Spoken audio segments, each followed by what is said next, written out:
Right, so welcome everyone. We are now recording and I'm hopefully sharing my screen, my slides, I should say.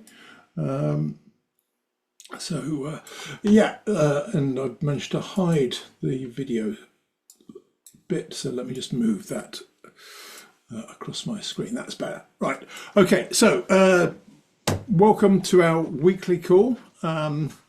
Which, as you can see, we're going to talk mainly this week about the RSA Conference, which, depending on sorry, before I go on to that, but firstly, thank you to our sponsors, DNS OR, for their long-term support of the call, which is much appreciated. Yes, so in terms of RSA Conference, depending on if I looked on the RSA website,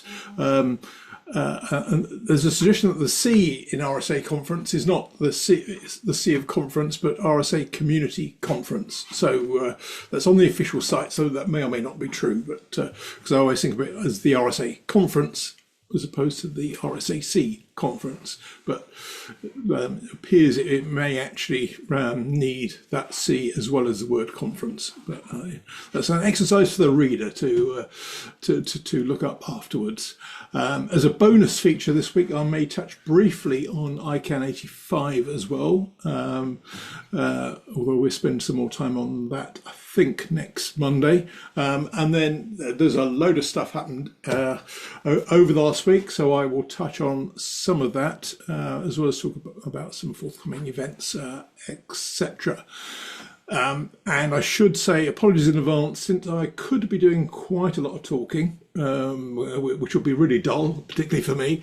I know there are other people here who have been to the RSA conference previously, so do feel free to interrupt me from time to time, if for no other reason than to give everybody else's ears a break.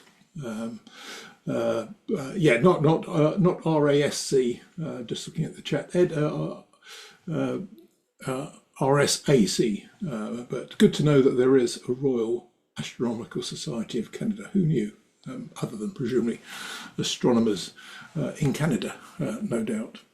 Anyway, so that's a plan for the call. Let's see how we get on. But as I say, if you've got first-hand experience of the RSA conference, do jump in from time to time with your own perspectives.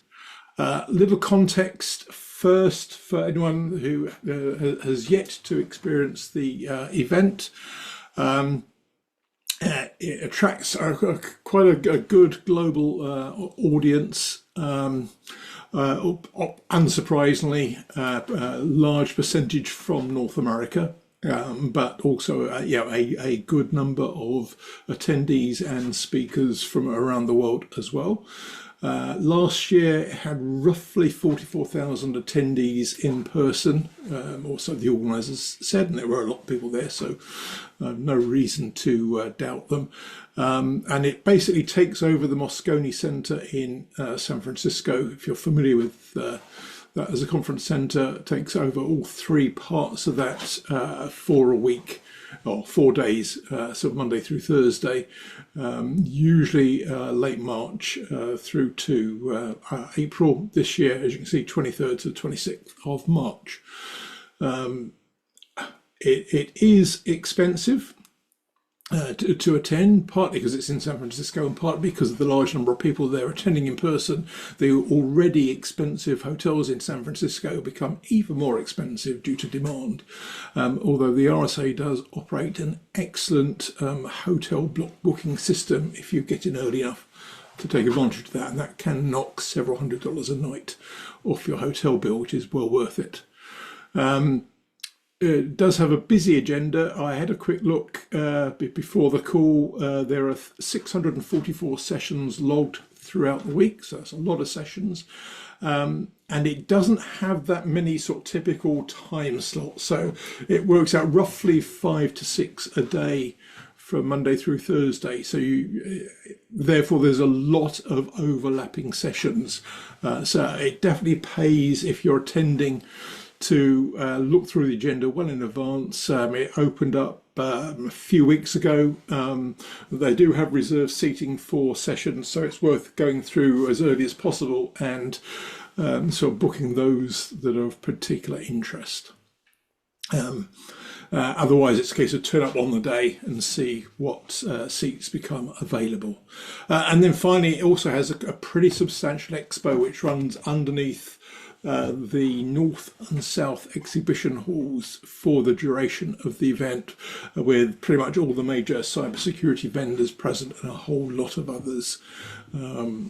So that and I think that probably accounts for some of, a chunk at least of the 44,000 into in-person attendees. So they're not necessarily all going for the conference. Some are just going for the exhibition. Okay, so that's the context. So what I'm going to do is just to call out some of the sessions which looked interesting to me, but for the Sunday only, this is the totality of the sessions, because there's only, as you see, literally 4 sessions on the Sunday.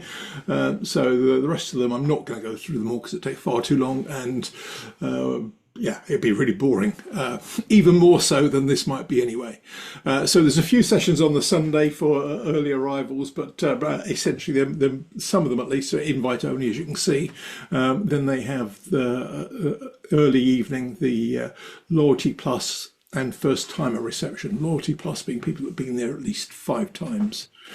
And unlike certain other events many of us are familiar with, they do have free food and, more importantly, free beer, which is an excellent thing in my view. Okay, right, moving on to the sort of rest of the week. What I've done, just to give you a flavour of some of the topics, is I've just pulled out 2 of the more interesting sessions, brackets more interesting to me at least, from each day, just to highlight some of the sort of the differences from there. So the reason I pulled out these first couple is they both reference AI, and for the last 2 years, so it's probably the 3rd year in a row, AI is featured quite strongly on the agenda, which won't be a surprise to anyone. As you can see, that first session is looking at when AI turns attacker, just looking at the implications for AI as an attacker, and that the main speaker for that, and I put some of the speakers on some of the sessions, not all of them, is Rob Joyce, currently at Data Tribe, but until not that long ago, about 2 years ago, he was director at the NSA, so extremely well known in the sector. He used to host a fireside chat session at RSA each year, which was standing room only, literally. But since leaving the NSA, he still is a regular attendee and speaker at the RSA. So I tend to look out to see what he's speaking on, because he's usually extremely knowledgeable and well worth listening to. And then, sort of similar theme, see that second session, again, looking at the use of AI, but coming at it from a perspective of some of the risks it potentially poses. Again, that's putting in some other former national security officials from the US, now in the private sector, to share their expertise. So that's one of the things I like with the RSA is they do field some very good quality speakers. Not all of them, but many of them. They've definitely got a depth of knowledge. Rob being an example, but plenty of others. Senator Mark Warner being another one, who I think chairs the Homeland Security Committee in the Senate. Also on the Monday in the evening is the welcome reception, and that's when the expo officially opens. So you normally have it completely crowded with conference attendees, partly to go talk to people on the stands, but they have the bonus attraction of free food and beer over the couple of hours that it's open, which certainly pulls in the crowds, because if you've been there recently, San Francisco is not a cheap place to go to.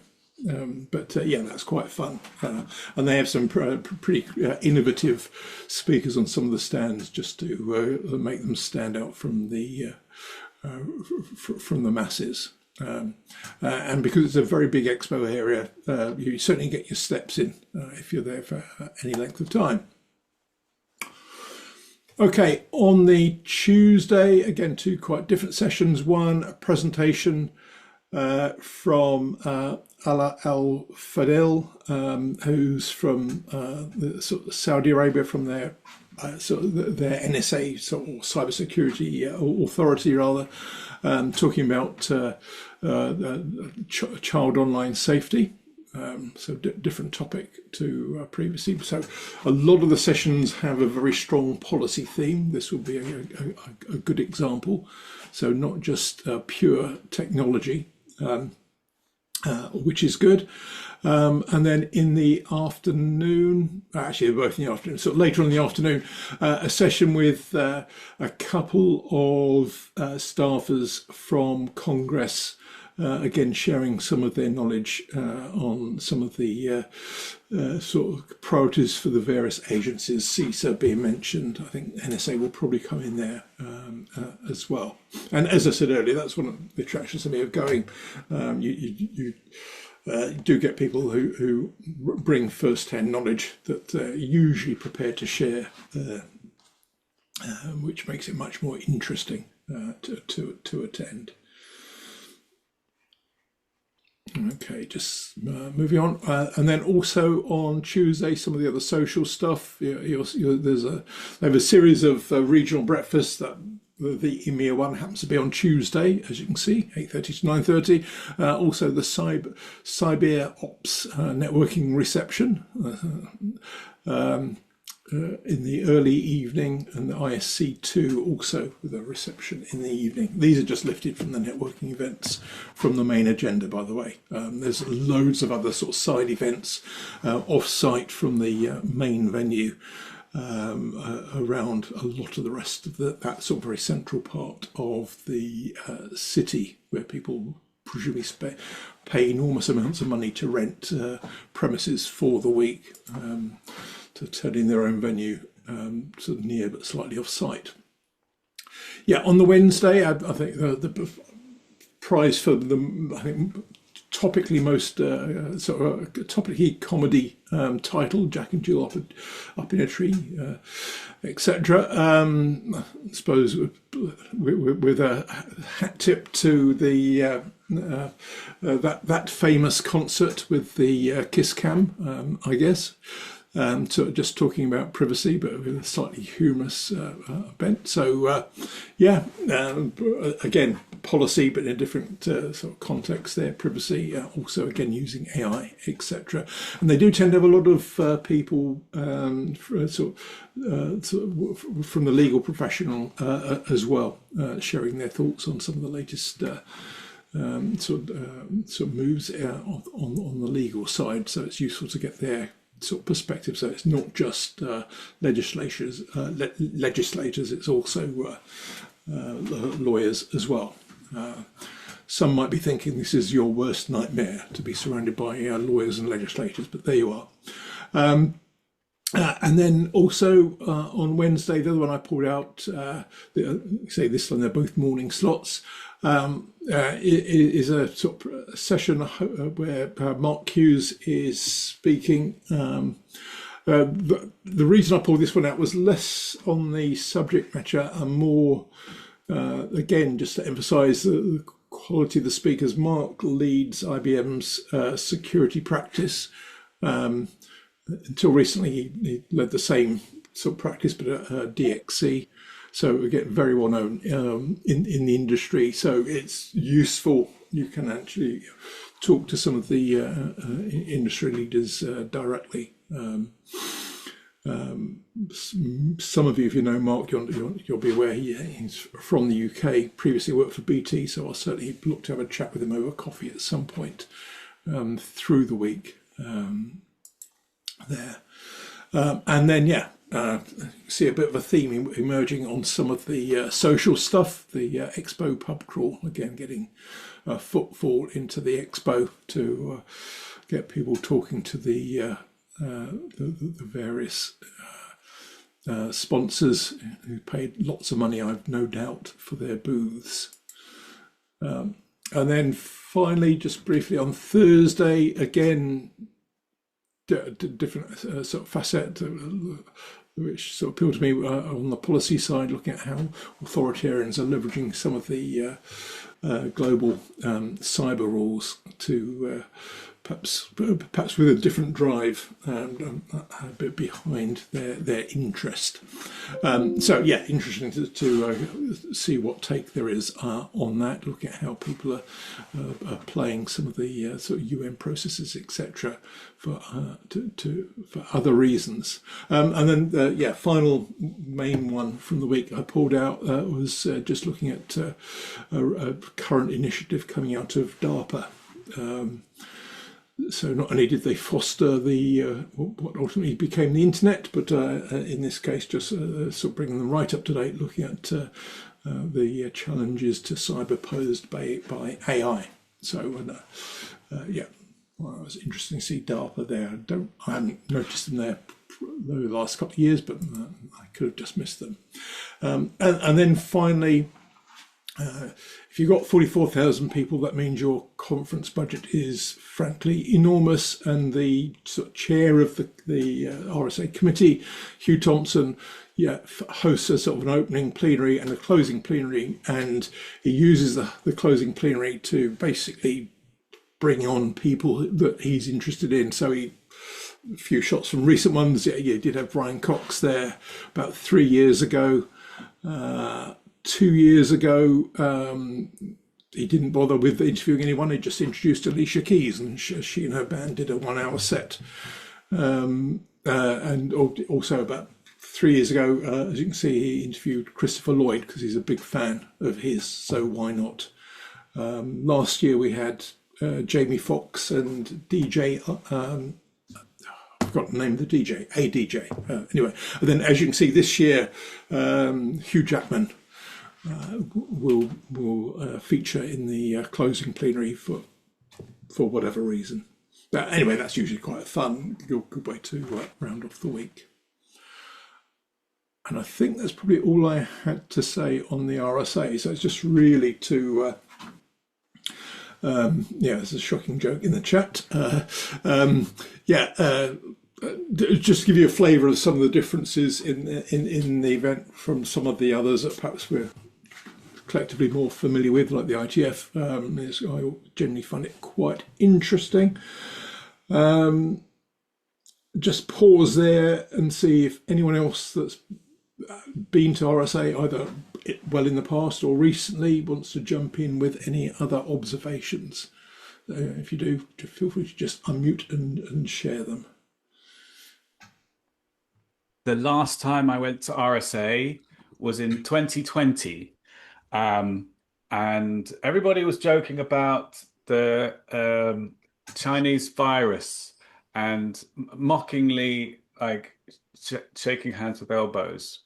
And I just hope we're not going to have anything like that again this year.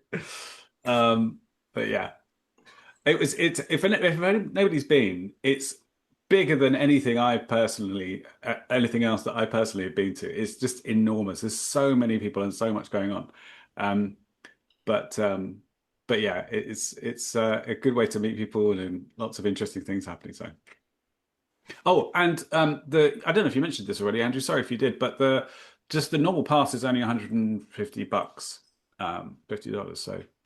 That's for the expo? I think yeah, the conference pass is about 2,500, something like that. If you're nearby and just want to have a look around or meet up with people, then $150 isn't too bad. Yeah, it is an excellent place for networking. That's for sure. Yeah. Okay. Thanks for that, Pete. David, we wanted to come in with something. Yeah, I would add to that there's always vendors that if you're in a position where your vendor is there, many cases those vendors are looking to give away passes. So you can save an additional $150 by asking sometimes. Fair point. Ask and you shall receive. Yes. Yeah, very good point. Actually, didn't think of that. But yeah, again, for the expo, probably harder to do that for the conference, but definitely for the expo. Yeah. Okay. Yeah, as to Vicky's point in the chat, yeah, it's certainly pretty intense 4 days generally. So yeah, you need a bit of a rest afterwards often. Right. Okay. Well, hope that was sort of useful, just to give a sort of flavour of some of the things that looked interesting on the agenda. I don't think they offer a remote attendance option, by the way. It is very much all in person. So I'm unless I've totally missed it, I don't believe that there's a remote attendance. Although all of the sessions are recorded pretty much, so you can watch them remotely afterwards, but you can't attend live remotely. Okay, let me resume sharing slides.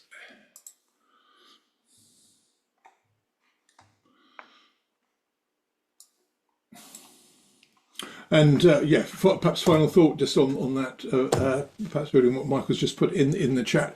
Yeah, I mean, there's the area immediately around the sort of Moscone Centre is pretty busy, certainly around lunchtime and in the evening. So there's ample opportunities to talk to people without necessarily sort of going into the venue even. You know, as I mentioned, there's a whole host of off-site locations where that people have rented as well. So yeah, you can certainly do loads of networking without actually setting foot in the venue. And also, yeah, the recordings, although they are available post-event, again, I think you have to sort of register in order to have access to them, so they're not freely available as far as I know. Right, just quickly switching venues just for a moment. I said I'd just give a quick sort of bonus feature on ICANN. So ICANN 85 kicks off next Saturday, I think, or possibly Sunday in Mumbai. We'll spend more time talking about that, the agenda next week, but they've got a sort of a prep week this week.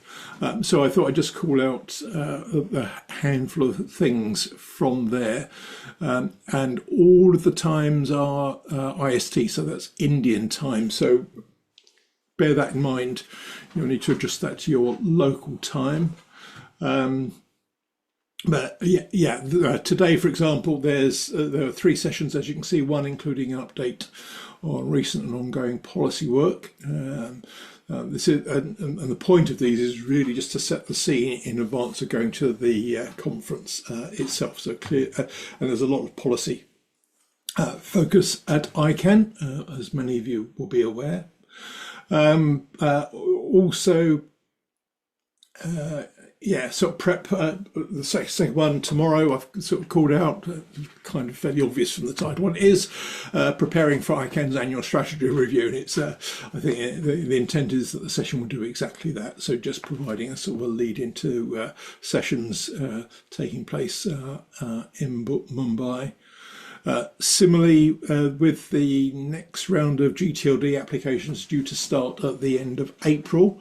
Again, that's a topic which I think is going to come up quite a lot in Mumbai. So they're just giving us sort of an update on how things have progressed since the last ICANN meeting in Dublin back end of last year. Because I know that's a topic of interest to the community. And then the final one called out on also on Wednesday.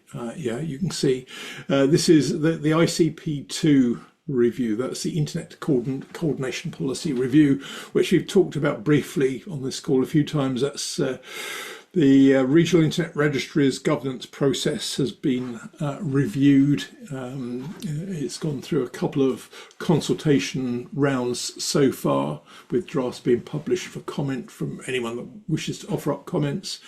So again, there's an update on Wednesday, pretty late in the day Indian time. That's what I think, about 6:30 p.m. UK time, so a bit more realistic for US time. Just giving an update on how that review is progressing, because it should be wrapping up later on this year with the updated governance documents being published. So that's just a few things from Prep Week, as it's happening literally this week, which I thought I would mention. We'll talk some more about the ICANN agenda itself. I think next Monday, if I recall our schedule. I'll confirm that at the end of this call. Okay, let's move on just briefly then to stuff that's happened in the news over the last week. And at least one person asked me to add them to the main list, and I must admit I completely forgot this week. So I think it was John, so apologies, John. I will do that before next week, so you'll get these in your inbox in the morning UK time, normally on a Monday. But yeah, as always, there's a lot of stuff. There is quite a high volume of sort of mainly DNS and internet governance related stuff this week, so I'm not going to read through it all. But Jim, who is on the call, yes, he is, who again on this call, second half of last year, I think, sort of talked about his internet draft on IoT DNS security. Having found through research at UCL and INRIA that a lot of the security practices are pretty poor.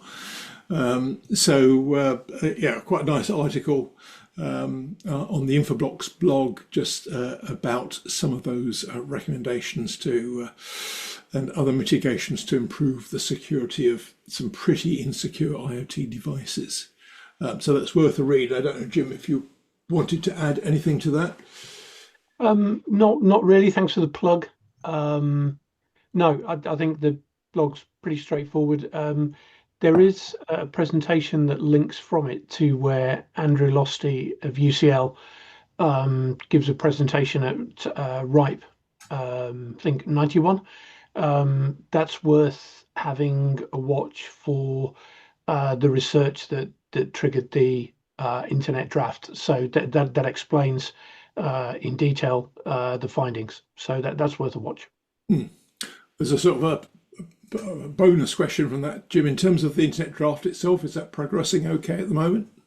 The reason I was off camera is because I'm doing a few fixes ready to publish another version, which might come out as early as tonight, if not tomorrow. So yeah, before the IETF deadline of the 2nd, there'll be another one. Yes, proving how bursty IETF activity often is. If it wasn't for the meeting deadlines, I think a lot of documents would take a hell of a lot longer to actually get.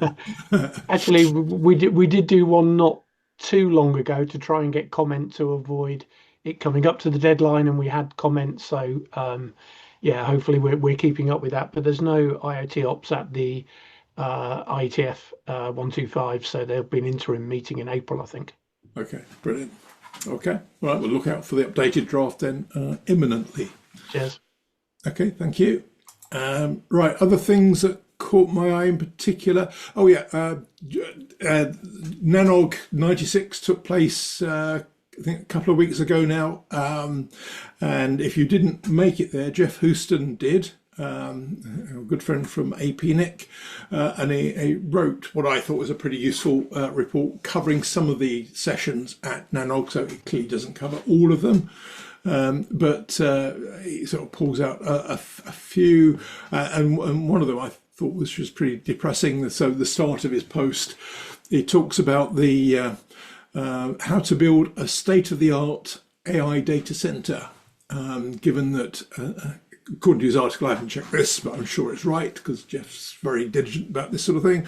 Thus far, something like $580 billion have been spent building the data centers, and more are in train. So yeah, so he talks about some of the things to take into account should you desire to invest a few more billion in building another one to add to the bubble. Even though the return on investment is unclear at this stage, and Jeff is speculating it's a bubble.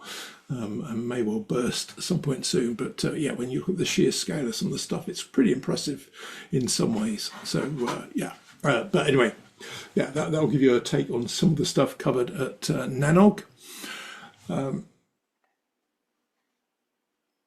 I just skip over, see what else I sort of flagged.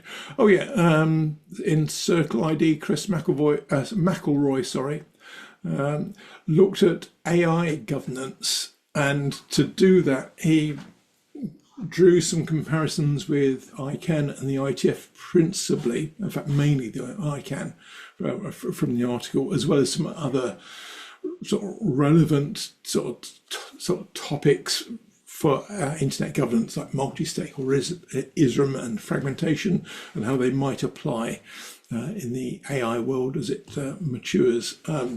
Some of the comparisons I thought were a little bit laboured, but it made an interesting read, just considering some of the issues for governance of AI going forward. Also, again, someone who's often on this call, Andreas, he linked to a post on LinkedIn by Chris Greer, who started up a DNS video series. So yeah, there's a DNS video series that could be of interest to people on this call. Thanks to Andreas for coming across it and highlighting its existence. And then a few very quick ones. Yeah. Since we've talked about blockchain based naming systems, an article about Open Eden DNS being hacked, but when you actually read into it, it wasn't the naming system. It was the DNS of the website that's been hacked, but because a lot of their users potentially linked to their crypto wallets, then the implications of the site being hacked if you use it without knowing are that you could lose the content of your wallet. So a salutary tale of some of the security risks with at least that aspect of Web3. Perhaps more usefully, the ITF 125 final agenda has now been published. There's no real detail of any of the agendas of any of the working group sessions yet. That will be another couple of weeks probably, but at least you can see the shape of the agenda itself. And again, we look at the specifics of the working groups in a couple of weeks' time. On the ITF mailing list, there was a suggestion about making sure you used a VPN if you're on site in Shenzhen. So by sheer chance, there was an article where the best VPNs for China, which I stumbled across at the weekend. Apparently only 5 still work, according to the author of this particular article. That may well be true, but I'd advise caution in using any of them in China, and making sure if you do use a VPN that you don't fall foul of local legislation whilst you're physically in the country. Yeah, just make sure you understand what you're allowed to do rather than just assuming it's okay. And then finally, there's a call for contributions for OARC 46. Just a reminder that that's open at the moment. About 2 weeks to go before that closes. So I'm sure the programme committee would welcome your proposals. And lastly, IGF, the Internet Governance Forum, having been made permanent at the UN at the start of this year, no, back end of last year, sorry, back into the calendar year. They've confirmed that a meeting will be held in the last quarter of this year, which is its sort of traditional slot, usually late November, early December, but they haven't said where it will be held yet. So it will take place somewhere on the globe, but details to come over the coming weeks and months. Yeah, interesting to see that it is going to take place this year. Yeah, and see, as David commented in the chat, that yeah, your corporate VPNs should be good. I think just be cautious again to make sure you're on top of any local legislation regarding the use of VPNs if you're there in person. couple of other things, not a huge number from this. This is other stuff. Given that some of us went to the IAB's age-restricted access to content workshop about 6 months ago, there was a post recently just doing a technical assessment of some of the current age assurance systems by a couple of people who were present in person at that particular workshop. So they've done some homework since looking at some of the different systems that are in use today. So you may find that useful to look at. And then I think this was the last one I was going to call out, which is, yes, just to depress your Prompt Spy is the first known Android malware to use generative AI at runtime. So the joys, if you've got an Android device, that you could actually have sort of live malware that's potentially changing its nature sort of live as you use it, which I imagine will make it quite challenging to counter. Or even identify, depending how clever it is at doing that. So an attacker live on your device, what could possibly go wrong with that? Yeah, okay. So, sorry, just looking in the chat. Interesting. Right, read this. Yes. Good point. So Vicky in the chat is suggesting perhaps a readout at the next RIPE meeting about people involved in the NIS2. Is that NIS2 or? Oh yes. So that's the forum that we had. Right. It's easy for me to suggest since I'm not involved.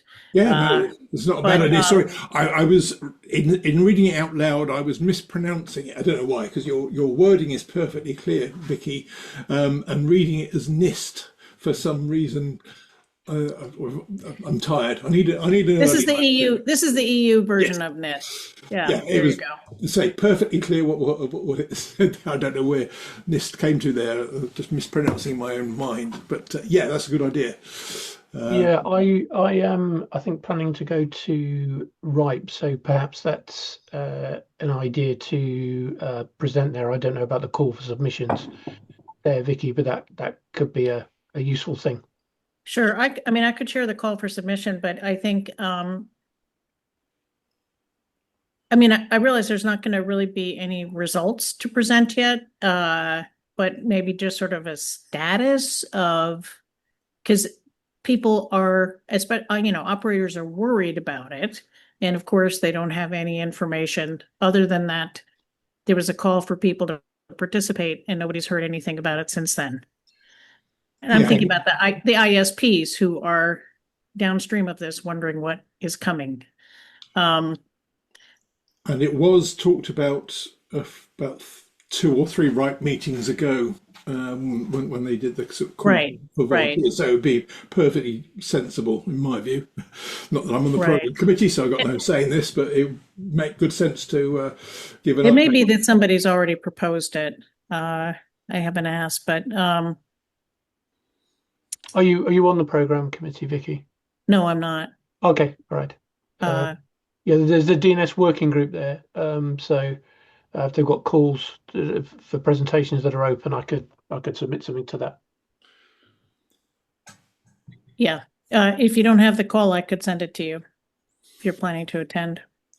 It may even be on the next slide. I am. I think I'll find it on their site, won't I? Yeah. Okay, thanks. Yeah.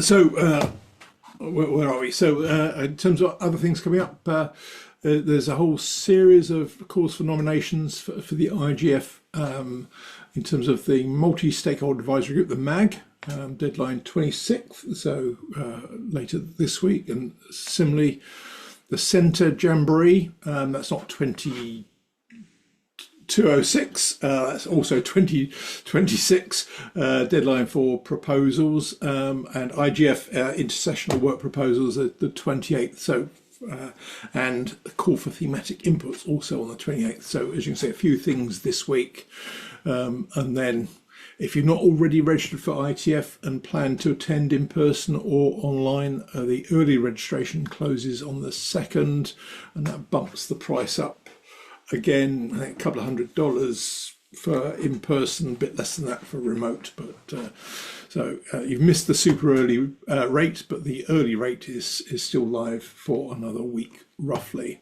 And then OARC call for presentations, as I mentioned earlier, the deadline is the 6th of March, and I think I put RIPE, just a couple of bullet points down. The deadline is the 9th of March, so there's time for those. Just back to Vicky's point, for doing stuff.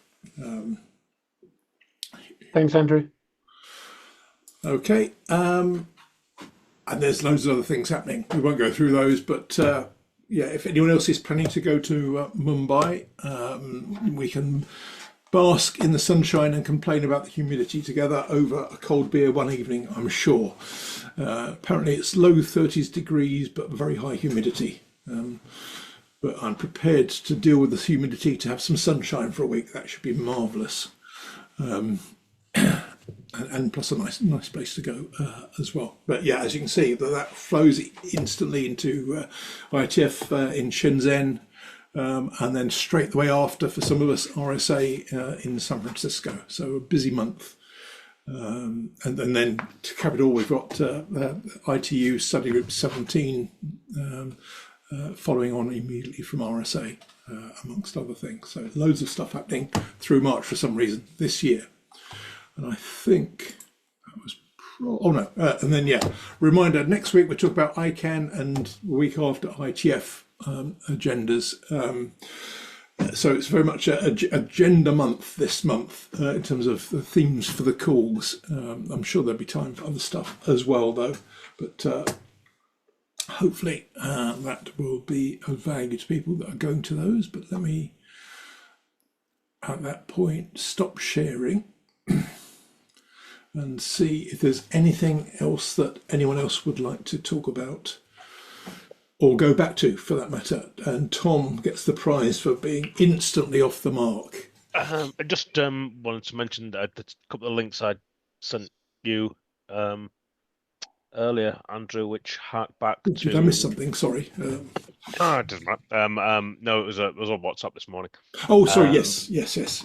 Harks back to a call 3 weeks ago, when our mate Simon from Quad Nines was on here waxing wrath about various overpaid footballers around the continent, and their representatives asking things to be taken down.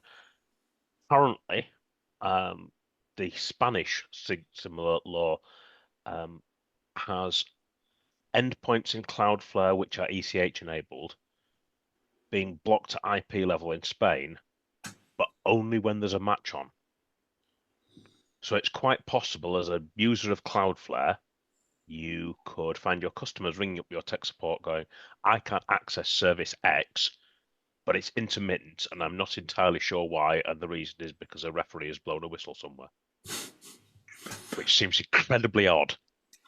Yeah, I suppose, if compared to what we gleaned about Piracy Shield, cast my mind back a few weeks, the Italian version, that seems to be fairly broad in its application, so it blocks stuff just permanently. So I guess sounds like the Spanish implementation is a lot more targeted on the plus side, albeit it has the same issue that there is collateral damage from shared IP addresses. Being marginally unsympathetic to a CDN operator, of course, they choose what to share on what IP addresses, so that's entirely configurable by the operator, I believe. But yeah, you're right. From a sort of user experience point of view, what appears to be an intermittent problem could be extremely confusing unless you happen to follow Italian football broadcasts and note the correlation in timings, which is so there's a fairly obscure one. That I will put that on next week. I'd already done it, I think, this week when I saw that, and also needed to do the translate first, as it was all unsurprisingly in Spanish, but yeah, really interesting. Yeah, it's another one where the advent of ECH, as that rolls out, how's that going to affect these rulings and perhaps increase the collateral damage. And you've got, well, okay, some it's like it's El Clasico on Saturday at 1 PM UK time, so this lot of IPs are going to get banned then, and then Roma playing on Sunday, so they're going to get banned, and then there's some concert on, and they're worried about piracy as well, so that's going to get banned. Yeah. There's going to be like 3 minutes of the week when we can get to any given IP address. It's like something's got to give, hasn't it? They could have just blocked ECH, but that's maybe a conversation for another week. But David, did you want to come in on that? Well, not directly, although I did feel somewhat concerned about letting you guys know in some parts of the world there are sports more important than cricket. Shocking. And in our part of the world, that's hockey. And as a Canadian, I just have to express how extremely sorry that I am that the USA won gold. But it was a fair game. They did win it fair and square. Yes, I know nobody wants to talk about ice hockey. You Brits don't think it's a real sport, but there was something special about that. No, but I have good news, bad news on the ClickFix one that you mentioned at the beginning, Andrew, which is that is even though Microsoft is the one that shared it, they didn't even tout their own Zero Trust DNS as a preventative mechanism, and I think they should have. Oh. And by extension, Don't Talk to Strangers would also do that. So the idea of how that ClickFix works that others might be interested in knowing about is that if the receiver of that ClickFix message paste it into the start run or into a command shell, it actually utilizes a non-authoritative server to do an A record lookup, which then responds with text content, which then gets parsed, and that's how that particular threat works, right? So again, with Zero Trust DNS, Don't Talk to Strangers, that attempt is mitigated. So I just thought that was worth mentioning. Yeah, fair point. If you're working with an allow list, that clearly wouldn't be an issue. Well, in this case, it's not even an allow list issue. In this case, it's basically saying, hey, you have a designated resolver that the endpoint's going to use, and nothing else can be used. And that's fair point. So it wouldn't even get as far as the allow list. It would, not get to the resolver to start with. Yeah, good point. Yes. I hadn't thought about that, but that's a very valid link. And yes, surprising, as you say, given that Microsoft were the ones that publicized the problem, it would have been easy, you would have thought, for them to mention their own product as a solution in the enterprise space, which would have been highly relevant in the context of the story. Yes, surprising. Good point. Thank you, David. And also for the plug for ice hockey. I thought we were going to go on to some sort of curling related controversy, which would have been a bit of a surprise in terms of niche sports, exciting though they can be. Yes. Okay, thank you for that. Anyone else got anything else you wanted to mention whilst we were on the call this week? There's been some fun stuff in the chat. I called curling, to be precise, a niche sport, answering Tom's question. Opinions about... Colin. Yeah, go, Colin, please. Yeah, come in. I did ping a thing in the chat there saying, as per the thing I gleaned from last week about it being against a recommendation in RFC 8522 that records shouldn't be put on the Apex. If there was any mileage to trying to get all of the, because I particularly just don't like hyperscalers and their poor compliance. So forcing them to move all of their verification records into a selector, and while they're moving them, they can also open up a little bit more about who actually owns that bit of infrastructure, who owns that verification string, and whether that's a useful vector to approach the relevant bodies on to say, let's fix the potential sluggishness that might be caused by adding records to the apex by moving them off. Which might also potentially solve that ECH. So, well, maybe not solve it by itself, but help towards providing a solution to that on the blocking. I don't know whether anyone has an informed view on that, particularly from the perspective of a CDN. Just going down the list of people I need to see. I don't spy anyone directly affiliated with a CDN operator, but I'll just see if anyone wants to comment. If not, I'll include that with the link to the recording, Colin, so people will see your point in the chat linked to the recording. So that might prompt someone to respond from the CDN community who perhaps will give you a more informed view. I mean, I was thinking more about Google and Microsoft advertising network, particularly. Okay. Yeah. Rather than just CDNs. But CDNs, I mean, I don't know if CDNs particularly force people to use a DNS text record for verification. No, it was more whether they could, but yeah, okay. Well, I'll include that in the sort of annotated version of the chat with the link to the recording and see what responses that prompts. So yeah, good point. Okay. Right, I'm not seeing anyone else put anything in the chat, I don't think. Let me just scroll down so rather than not at the bottom.